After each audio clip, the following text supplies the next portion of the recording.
In today's talk, we'd like to discuss the topic, why Dhamma, why Dhamma. For those of you who have come here from very far away in order to study and practice the Dhamma, we need to consider this point. Why Dhamma? If we can understand this properly, then our study and practice will go along smoothly and efficiently. And so we will speak on this subject today.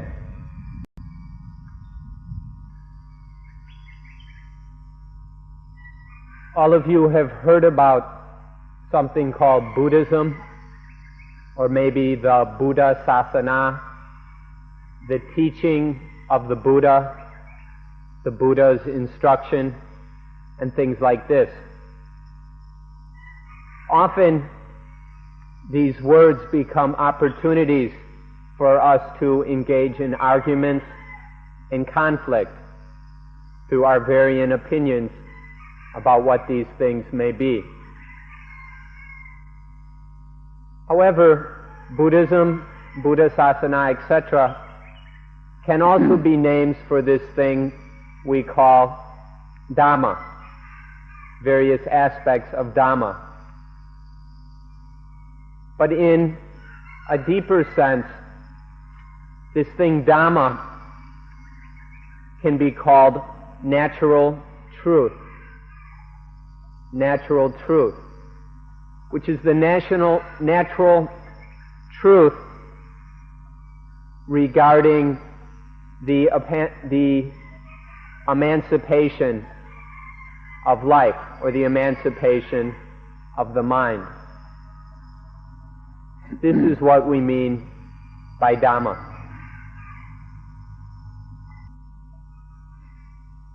Even though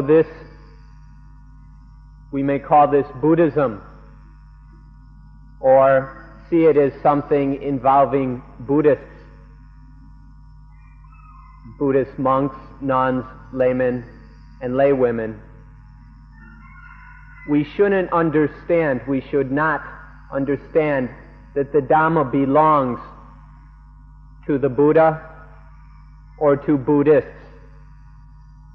The Dhamma is natural truth. It belongs to nature and not to any one or any group.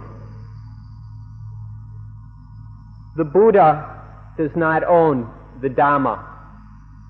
The Buddha doesn't own truth. The Dhamma is something which the Buddha discovered and then taught. He discovered this and then did his best to explain it to other human beings. He doesn't own it. He didn't make it up. It's not just some Buddhist idea, Buddhist opinion, or Buddhist theory. It's a natural truth discovered and then passed on. And so it belongs to nature. It is not the property of the Buddha or of Buddhists. This natural truth is the natural truth concerned with the duty of man in order to be emancipated. The Dhamma is the natural truth about man's duty in order to realize the liberation and emancipation of life. This is a very natural thing. Please understand this definition and remember it. If you understand this explanation of what Dhamma is, it won't limit you, and it won't lead to conflicts and arguments with other groups and traditions.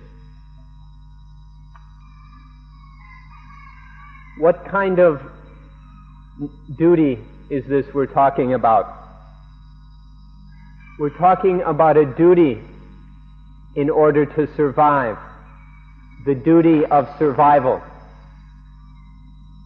But this survival we're talking about is a survival that is cool.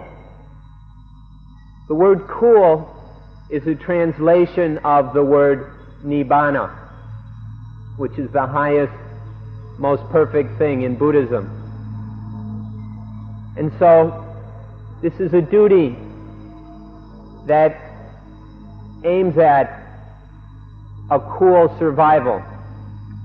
Not a survival that is still troubled with heat and problems, but survival that is cool. This is the duty that we're talking about.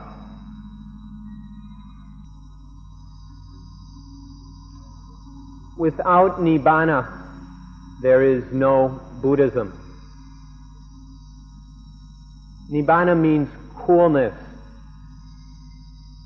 And coolness is the absence of heat, the absence of anything hot, such as the mental defilements, greed, hatred, delusion, and so forth, or more simply, the heat of suffering, of dukkha. Coolness is the absence of all these hot things. When these hot, disturbing things are present, then there is no nibbana.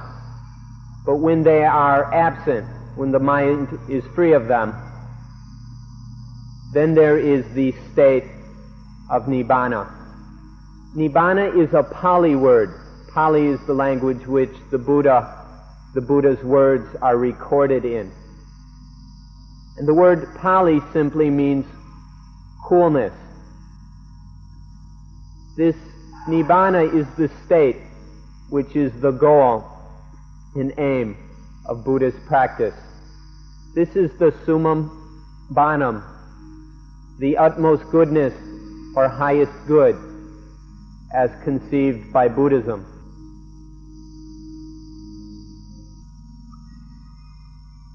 When the mind is under the influence of various things which afflict it, then there is no coolness. For example, when the mind is under the influence of pleasure or things which please it, or on the other hand, when the mind is influenced and under the power of displeasure or things which displease the mind, then the mind is not free. It is hot and disturbed by the influence of these pleasing and displeasing things. Buddhism aims at being above all this, of raising the mind or freeing the mind so that it is above the influence of these pleasant and or unpleasant things.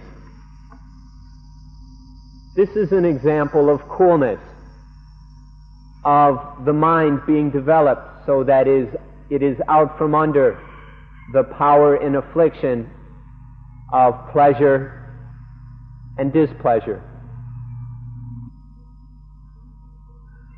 The aim of Buddhism is to be free of and out from under the influence of both positivism and negativism, these various dualities which afflict and disturb the mind. We can summarize all this by saying that this duty is the duty of survival. Survival such that the mind is free. If we do not fulfill this duty, if we do not practice as we must according to this duty, then the result will be death. So Buddhism is talking about, or the Dharma is about this natural truth of the duty which leads to survival, to being free and out from under the influence of the various dualistic things which afflict and bother the mind. When the mind is out from under these influences, when it is above them, then we say that the mind is free. It is free of these pairs of opposites. And this is the kind of survival that is truly cool. When life is free of all these dualistic things, pleasing and displeasing, positive and negative things, then there is something we might call new life. And this is what Buddhism is talking about. Now, this duty of realizing this new life, we should look at where it comes from, how it arises. If we are followers or believers in a religion that posits a God or a creator, then the duty of human beings is some kind of command that comes from this God.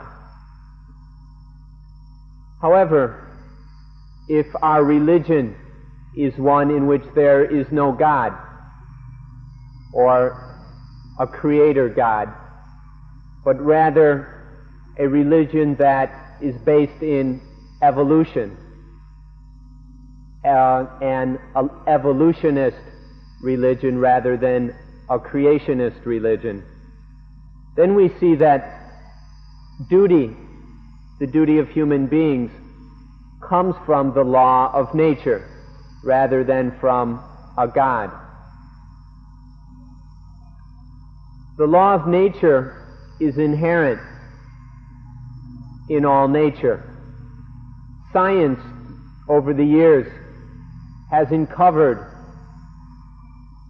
a variety of natural laws. The Buddha, 2,500 years ago, did not make up theories, hypotheses, or laws. What he did was merely look as deeply into life and nature as is possible, and in that way discover the law of nature, and in turn teach it to other beings. So in Buddhism, we're talking about a duty which arises from, which follows from the law of nature, which is something that all human beings can come to know and realize.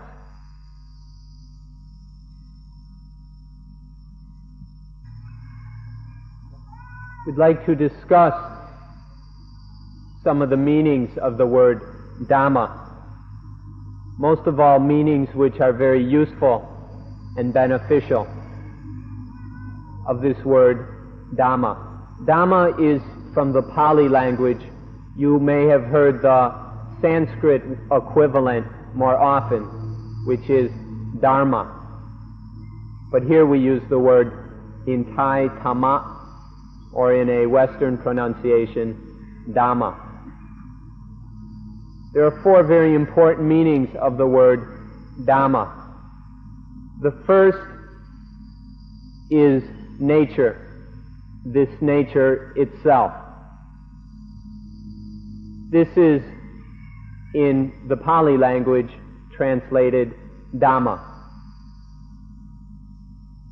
Second, within nature, there is the law of nature. Inherent within nature is the law of nature. And this, in the Pali language, is known as Dhamma, or in Sanskrit, Dharma. Then there is the duty according to the law of nature. When there is this law of nature, it stipulates a duty in accordance with the law of nature. And in the Pali language, this is also known as Dhamma. And fourth, there is the result or fruit of performing that duty in accordance with the law of nature. And this as well is Dhamma in the Pali language. The word Dhamma has these four meanings. It has other meanings as well, but these are four very important meanings.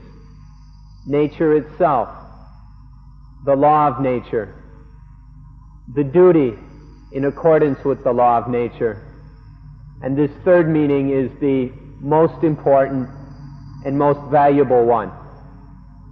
In coming here to Suan Mok, the real purpose of being here is to study and realize this duty in accordance with the law of nature. And then the fourth meaning of Dhamma is the fruit that comes with fulfilling the duty according to the law of nature. These are four very important meanings of the word Dhamma. And you can see that it would be impossible to translate the word Dhamma into any one word in another language. So this is why we do not translate the word Dhamma. It is too important and rich a word to translate. And so we hope that you will come to understand this Pali word, Dhamma, or the Sanskrit equivalent, Dharma. This is a very important thing that each of us needs to know. You can see quite clearly that all four meanings of the word Dhamma are related and associated with nature. There is nature itself, the law of nature, duty in accordance with the law of nature, and the fruit of fulfilling the duty according to the law of nature. This is all very natural. It is all part of nature, a most natural and ordinary thing. You'll also notice that none of these meanings of the word Dhamma have anything to do with a God, whether the creator God, the preserver God, or the destroyer God. In these meanings of the word Dhamma, there is no notion of an individual or personal God, a God that has some sort of personality. However, in the interests of understanding among different religions, if we'd like to talk about a God in the Buddhist sense, then we can use the second meaning of the word Dhamma, the law of nature. If we need to, we can say that this is the Buddhist God. The law of nature is the God of Buddhism. But notice that this God of Buddhism is impersonal. It is not some individual being or self or ego, as a God in many systems is described. It is merely an impersonal, natural law.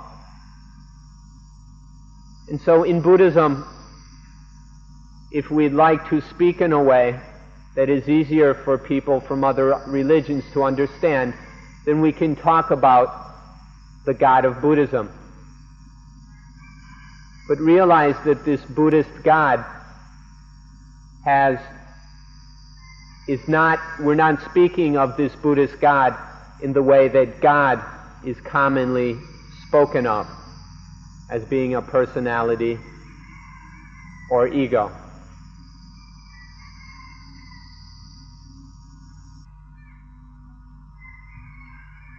Now this Buddhist God, or the law of nature, is something very scientific in essence. It's a very scientific approach to life. This is the kind of God which a modern scientist can be interested in.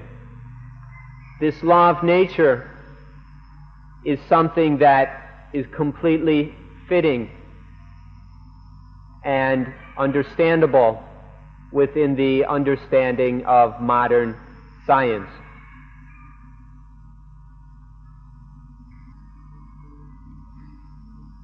Now, if we approach nature scientifically, we see that this law of nature has nothing to do with any kind of self or soul. This Buddhist God does not create any self, soul, or an inherent self-existing ego. There is merely the process of action and reaction. This is what life is, and the law of nature explains this. In Buddhism, we have the word itapajayata, which we can call the law of cause and effect. It means with this as condition, this arises. Itapajayata. This is the Buddhist God, an impersonal law of nature, which explains this process of action and reaction. If we take this approach to nature, we will have no problems in dealing with modern scientific points of view and understanding.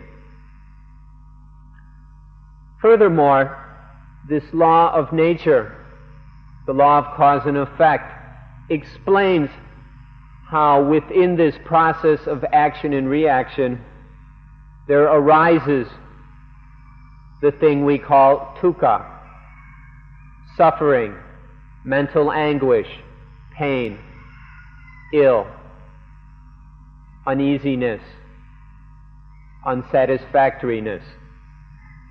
Itapajayata, this Buddhist God, shows how this problem of dukkha, of pain and suffering, is caused. To explain this, we need to mention the instincts. The instincts are a basic, natural level of knowledge which all living creatures have. Now, in human beings, these instincts are present as well, and in themselves they are no problem. But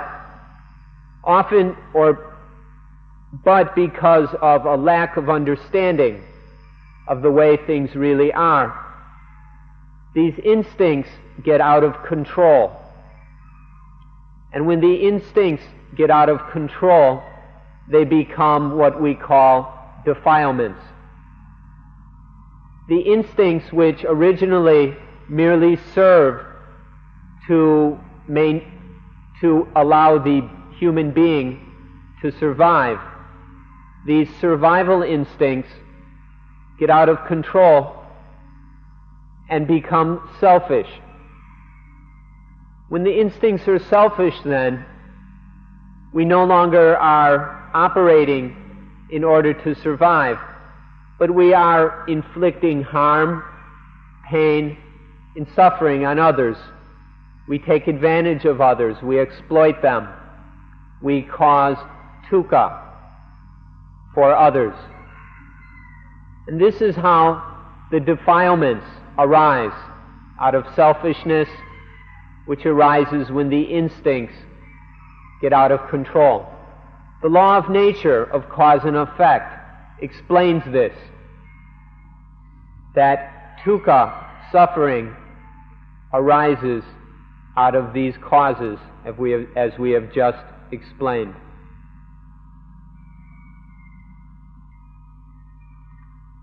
That was one way in which the law of nature explains the arising of suffering. A second way of how the law of nature explains this problem of suffering is that dukkha, mental anguish, arises because we are unable to control contact. This thing, contact, or in Pali, patsa or contact, is a very, very important thing that we need to get to know and understand. You may not have ever given it much thought, so let me take a bit of time to explain what we mean by contact. Contact is the sensory experience that occurs when the eyes see an object, or when the ears hear a sound, when the nose smells a smell, the tongue tastes a taste, the body feels a touch, or the mind knows a mental object. When the internal sense bases, or 6 sense organs, make contact with a corresponding external sense object, there comes about contact. Contact involves both the physical interrelationship between sense organ, which is internal, and sense objects, which are external. This happens physically, and then there is a bit of mental awareness, which we call sense consciousness. These three coming together, the sense organ, sense object, and sense consciousness, based on either the eyes, ears, nose, tongue, body, or mind. These three coming together is called contact, or patsa. And a simple way of thinking of this contact between these three things is as sense experience. This is what all our experience of life is made up of. This is what is taking place in the process of action and reaction. Contact becomes a problem when we are unable to control it, to manage it in a wise way. Because we are ignorant, because we don't understand how this works in reality, because we lack correct knowledge of this working of the mind, then the contact is out of control. When contact is out of control, it conditions, it concocts, it brews up what we call feeling. Pleasant feelings towards some contacts, unpleasant feelings towards others, and an uncertain feeling where the mind doesn't know whether to be pleased or displeased.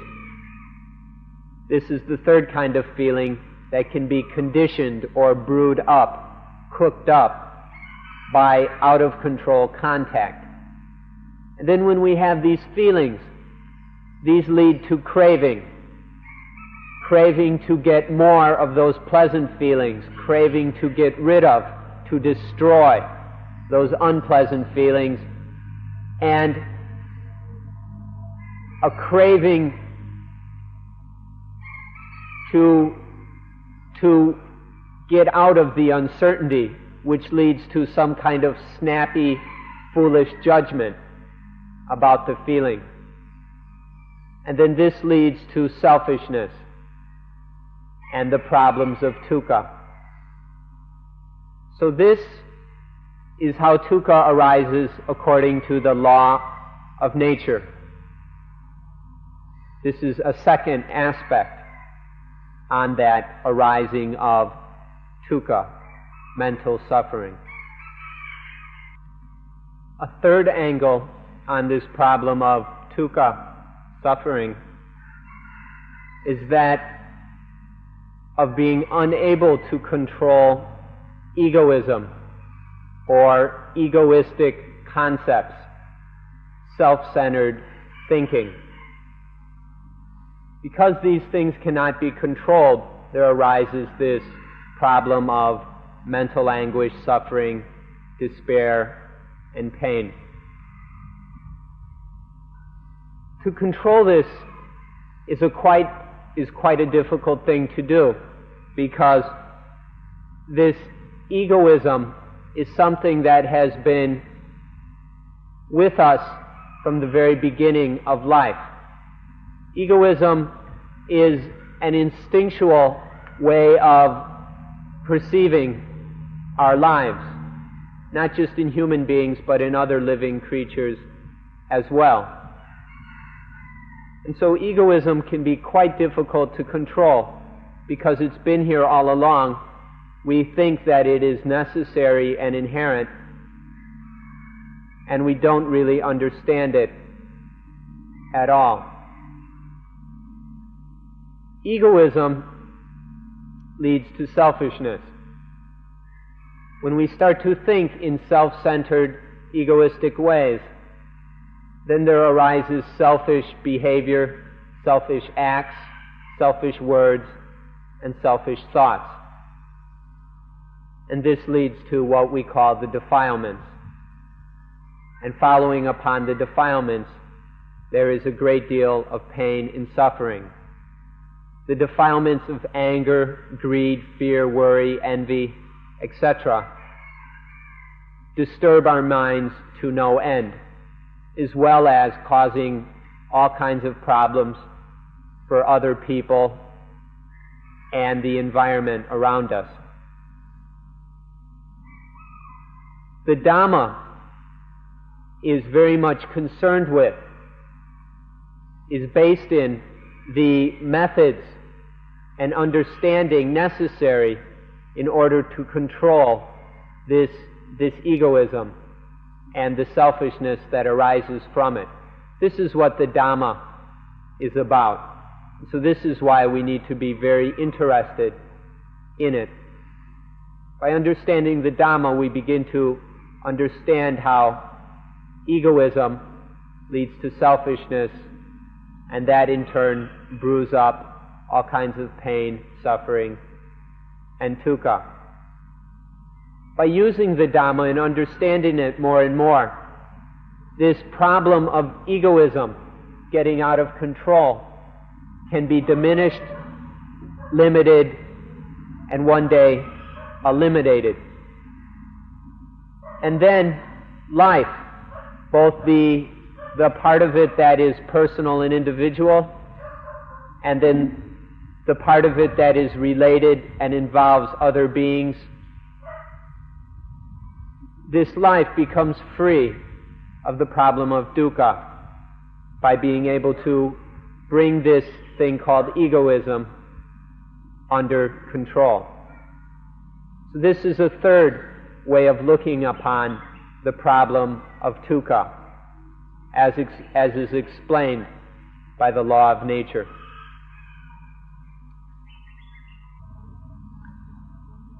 We've just looked at how dukkha arises under the law of nature. Now we'd like to look at the opposite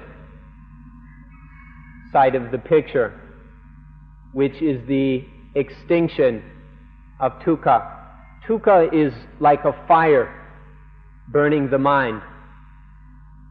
And so we need to be very interested in the putting out of that fire, the extinguishing of the fire of dukkha.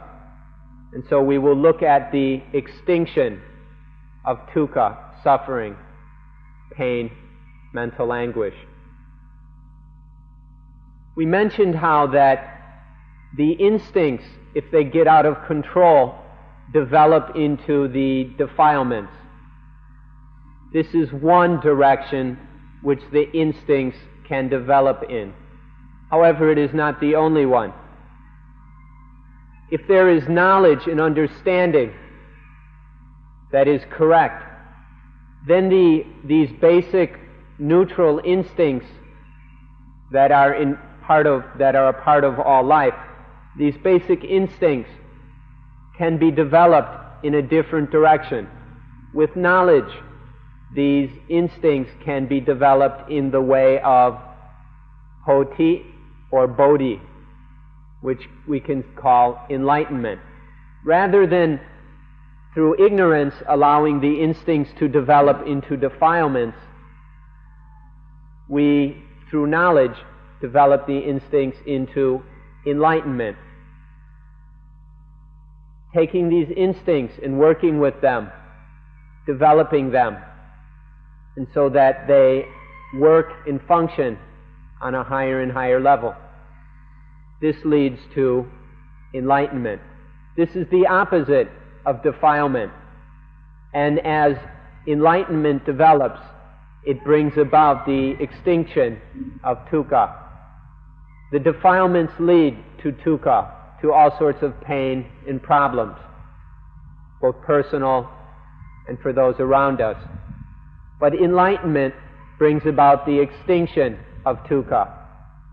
Through enlightenment, the mind and life are freed from defilement. And then there is the coolness of when dukkha is extinguished. This also depends upon the law of nature, the law of cause and effect. Now that we've talked about the extinction of dukkha, let's go back and consider the word duty again. The duty in accordance with the law of nature. When there is the possibility of the extinction of dukkha, which is dependent upon the law of nature, then there arises the duty of life. Here we are, we've been born on this planet. And so we need to look at the importance of the value of this thing we call the duty of life. A Thai way of phrasing this is to ask,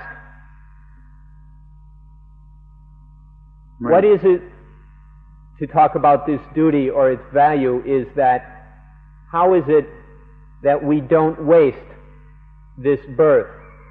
How is it to not waste this life? Or how do we protect the investment of this life so that it doesn't become a loss, a waste of time, a waste of a life? This is a Thai way of phrasing this, even though I've sort of messed it up with my translation. So this is the value of the duty of life. We've been born. What are we going to do about it? What are we going to do with this life so that it is not wasted, frittered away, and blown on silly and useless things? So we need to look at, what is this duty? Where does it come from? Where does it head? The duty centers upon this problem of dukkha. What is dukkha? It is our duty to find out.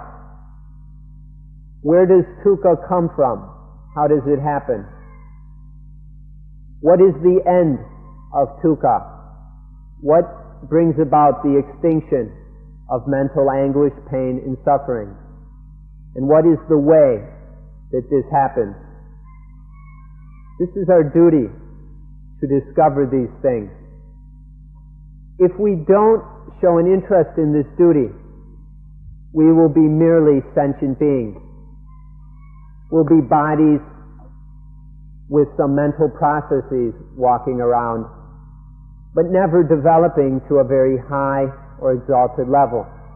So without interest in the duty of life, then there is no development beyond being a sentient being. But if this duty is studied, practiced, and perfected, then there comes the realization which we can call the perfection of life, to be a perfected human being.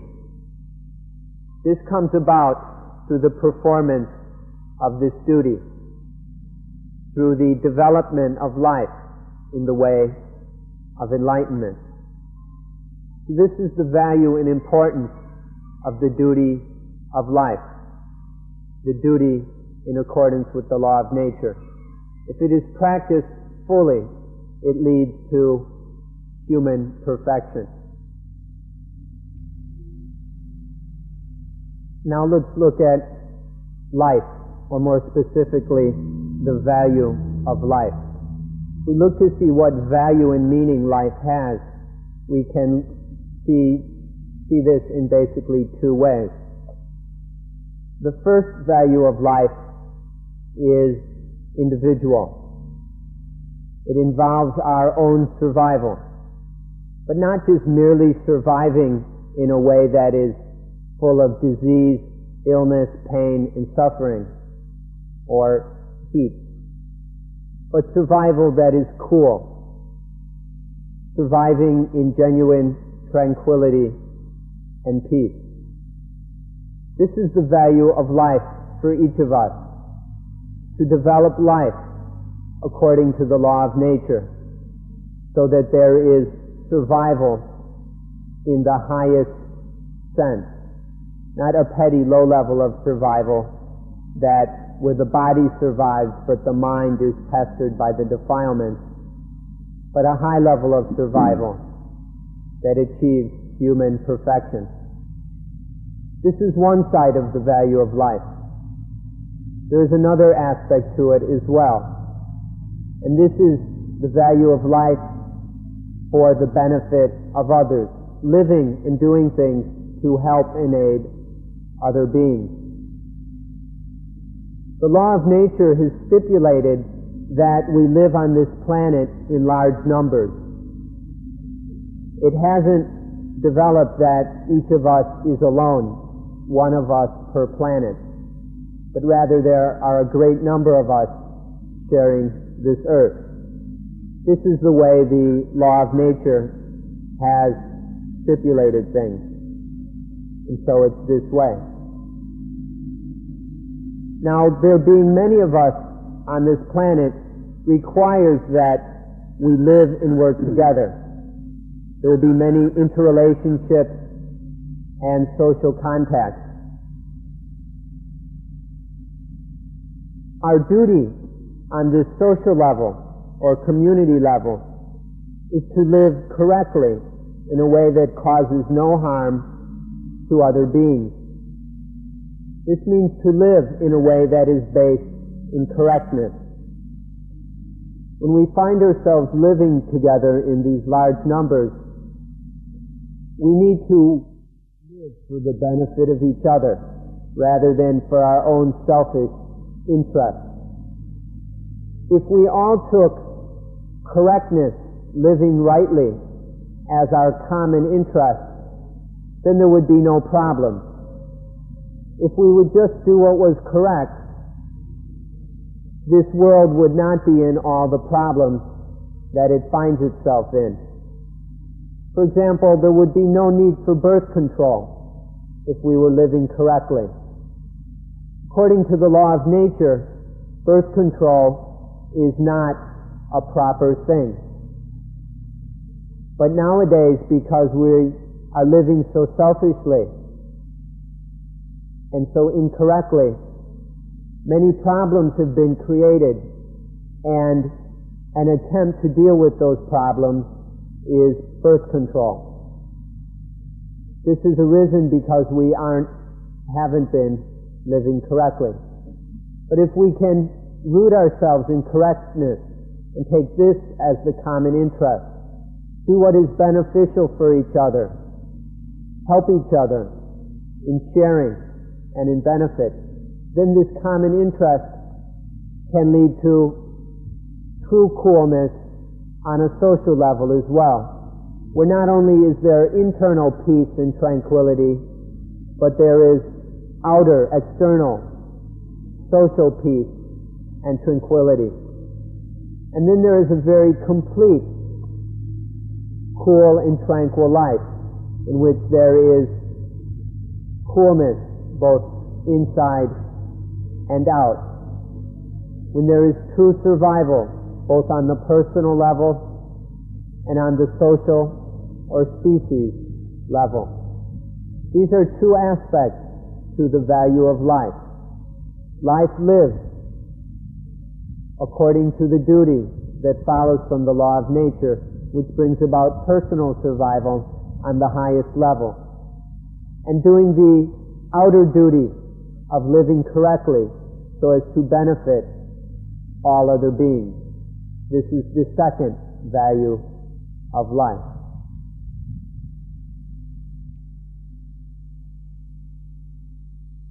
The duty of life, in accordance with the law of nature, when performed correctly, will cause a God to appear that can genuinely help us. In Buddhism, remember, we were talking about an impersonal God. But when we do our duty as human beings, then this God, this impersonal God, the law of nature, can truly help us. If we refuse to do our duty, if we're unwilling to learn what the duty is and follow it, then there's no way that any God can help us. If we continue to be ignorant or foolish, unwilling to learn what this duty is, and merely following our old habits and patterns, then we'll continually get ourselves into the problem of dukkha. And there's nothing about this that any God can do. A God can't help us if we're not interested in doing our duty. A flock of gods, or herd of them, could still not help you as long as there is no doing of the human duty. But as soon as we begin to do this duty, then God, the law of cause and effect, can begin to help us. Through performing this duty, the law of cause and effect is on our side, and then becomes our Savior. This law of cause and effect can save us if we do the duty of life.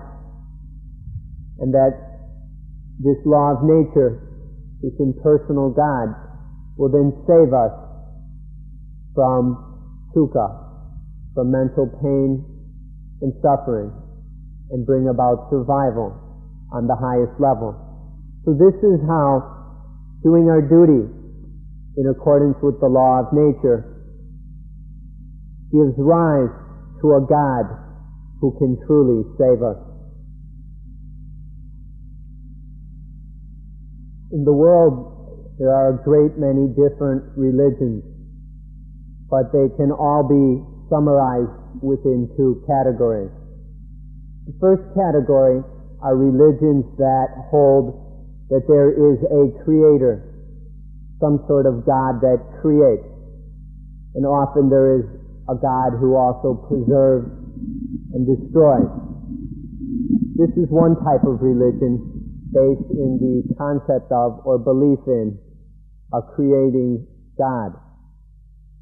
The second type of religion is one that does not believe in such a God, but rather believes in evolution, the process of development through varying changes, in which there is no personal God involved. There are these two kinds of religions, creationist and evolutionist, as we have mentioned. In coming here to Suan Mokkh, you are now studying the second kind of religion, a religion that is evolutionist, a religion that is based in the law of nature or the law of evolution. That there is an evolutionary development that follows natural patterns of cause and effect, this process of action and reaction. This meaning of Dharma, this law of nature, is the impersonal God of an evolutionary religion. There is both this evolutionary God, the law of cause and effect, and then there is the nature that follows from that law. And this we can call the Savior. The Savior in Buddhism is duty, doing the duty of human beings according to that law of cause and effect. If this duty is performed, then the highest fruits will be realized by human beings who perform that duty. And so if we look at Buddhism in this way, we see that within the word Dharma, there is the meaning of both the God that creates. This law of nature creates everything that exists. And then there is the meaning of a Savior, the duty that saves us from dukkha, that brings about our emancipation and liberation. In creationist religions, there is frequent talk about the Creator God and the Savior God. And now we can see that in evolutionist religions, there is also these aspects of God, or we could say the law of nature and the duty according to the law of nature. If we look at it in this way, then there is no need for conflict between the different religions. There is plenty of room for harmony and understanding, where we can communicate with each other in regard to the Creator God, whether personal or an impersonal law of nature, and the Savior, whether seen as some avatar or incarnation, or as the duty according to the law of nature. So it is possible that all religions of whatever kind can come together and share this mutual understanding, so that each of us can develop fully towards human perfection. As this duty, as this Savior, the duty according to the law of nature, is fulfilled more and more, then life becomes more and more liberated from all pain and suffering, and develops in the way of enlightenment. This is the meaning of Dharma that we all need to be very interested in. If you take great interest in this duty that we have been talking about, then you will not have to come to us for the answer to the question, why Dharma? If you understand the law of nature, then you'll know the answer to the question, why Dharma? You'll know that answer within yourself. So please be very interested in this thing which we call the duty in accordance with the law of nature. In knowing this, the purpose of life, the reason we're here, the value of life will become very clear. Dharma, why Dharma? We hope that you come to understand this more and more in the days ahead. If you do, then you will experience the immediate benefits of that knowledge. The knowledge of knowing Dharma, of knowing the law of nature, and of knowing the duty according to the law of nature brings immediate results. It is not necessary to wait until after death to go to some heaven or paradise. By knowing this duty, it is possible to realize the highest possible thing for a human being here and now in this life. So there is nothing to wait about in this matter of our duty. It is something to be done here and now in order to realize its benefits and value here and now. So please be very interested in this thing, and you will understand why Dhamma. And on this point, we will end today's talk. Thank you.